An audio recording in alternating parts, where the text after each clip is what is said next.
All right, here's some truth about precipitated withdrawal syndrome.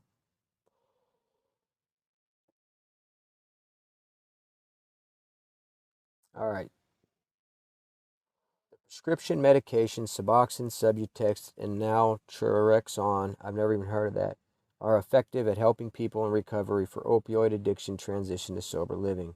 The drugs Subutex and Suboxone are made with the substance buprenorphine, a drug that activates the brain's opioid receptors. Buprenorphine is intended to reduce withdrawal syndromes and help patients achieve and maintain sobriety for opioid drugs. The medicine naltrexone does not activate opioid receptors. It's naloxone is what it is, but it blocks them instead. Precipitated withdrawal happens when someone takes one of these medications before they adequately detox from the opioid drugs they are addicted to. Taking these medications too early in the recovery process can cause sudden and severe withdrawal symptoms to occur. Now, I'm going to say this: you can wait. The 24 to 48 hours is what people will tell you, but don't go by a time limit. Go by if you're sick or not. I'm telling you, you do not, I'll repeat it one more time, you do not want to take this medication too early. I'm telling you, it will jack you up. It's happened to me twice, and it was two of the worst experiences in my life. Withdrawal symptoms are part and parcel to recovery process and drug addiction, alcohol addiction treatment. Withdrawal symptoms vary from person to person. Skip through this. All right, precipitated withdrawal can include excessive vomiting, diarrhea, intense sweating, other severe side effects. I'm telling you right now, it's nothing to be playing with. So here's my two stories of when I decided to take Subutex too early. Now I'm going to get this out the way right now. Just because Subutex doesn't have naloxone in it, it's not the naloxone that's doing it. Naloxone's like a double whammy, but buprenorphine alone will put you in precipitated withdrawal. It absolutely will. I can't say that word. I don't even know if I'm saying it right. We're just going to call it PWS for precipitated withdrawal syndrome. So if you think you're on Subutex, then I'm taking Subutex, not Suboxone. I can take it too early. It doesn't have the naloxone. That's not true because I've been on Subutex for 5 years and I've went through it twice. The first time I was on a horrible heroin bender, meth bender, and I woke up one day and I didn't have much money and I was tired of spending money on it. And I used the night before and I'm thinking, oh, I'll just take a half, and I didn't take the old "don't take Suboxone too early" serious. I didn't take it serious. I did some investigation and I heard about it, but I'm thinking, all right, it was last night that I used. I should be okay. I take the pill and I go lay down. Next thing you know, about 30 minutes later, I feel like my face is on fire. The left side of the face the side I'm laying on, it felt like a bunch of pins and needles were just, like going into my face. Um, so I then start to realize something is wrong. Something's wrong. I think I messed up here. And it was 38 hours, if I remember correctly, of absolute hell. Hell, hell, hell. That's all I can explain it. That's the best way that I can explain it. Absolute hell. H-E double hockey sticks. Remember saying that in school? Well, that's what it was. That's what it was. It was living hell. And I don't recommend anybody do it. And you read all this stuff on Reddit and on Google and all these threads that you got going on. People say wait, you can wait 18 hours, you can wait 24 hours. And some people say wait 48 hours. I would wait until you're sick. That's your best bet. But even then, because I got a second story. And the first story, I was coming off of heroin. The second story, I was coming off of fentanyl. Fentanyl is a different animal, man.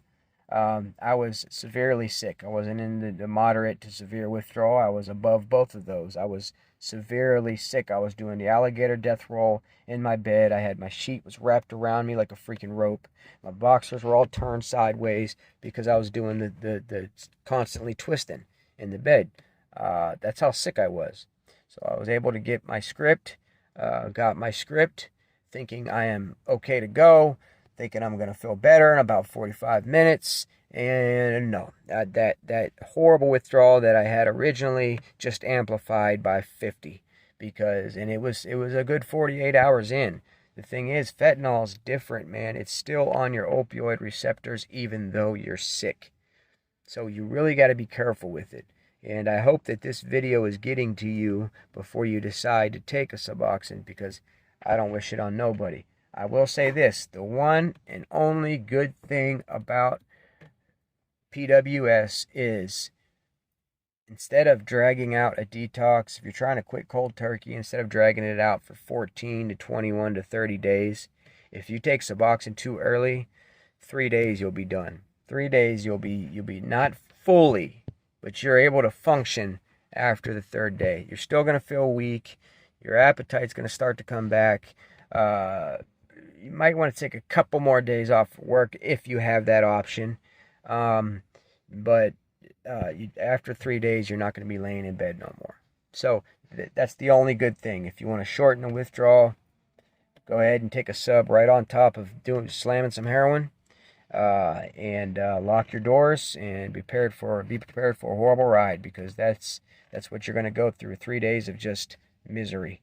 I mean, it's like a 30-day heroin withdrawal or fentanyl withdrawal crammed into 3 days. So everything's amplified by 30. The twisting and turning turns into, I don't know what spins real fast. The helicopter propeller. The throbbing is amplified. I always have a very strong sense of smell, and everything has this strong, super odor. So if like when I was in jail, oh God, man, I could smell, in a holding cell, I could smell someone's feet that was in there a year ago. Like literally, like I could smell absolutely everything, and it makes me gag. And then I get these weird sneeze, cough type like mixture deals going on, and I start to gag and throw up. But that's the only good thing about it. You can take it too early, and you can get through that withdrawal pretty freaking quick. Yeah, like I said, I hope this video gets to you before you decide to take Suboxone too early. It's nothing to play with. There's no kind of race. There's no kind of weight. I mean, if you're obese or if you're extremely skinny, if your occupation is a painter, there's no favoritism with it. If you have opiates on your opioid receptors in your brain, and you take Suboxone while that other opiate is on your opiate receptors, you're going to go through it. So be very careful with that, especially with fentanyl. Heroin, I'm not going to sit here and give you a time limit like everybody else does. Wait till you're sick. Not moderate. I would say severely.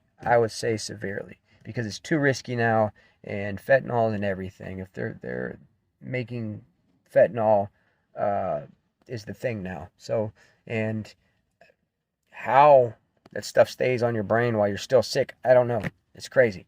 But other than that, be very careful. Be very careful. And I hope it helped you out. Thank you for watching. God bless.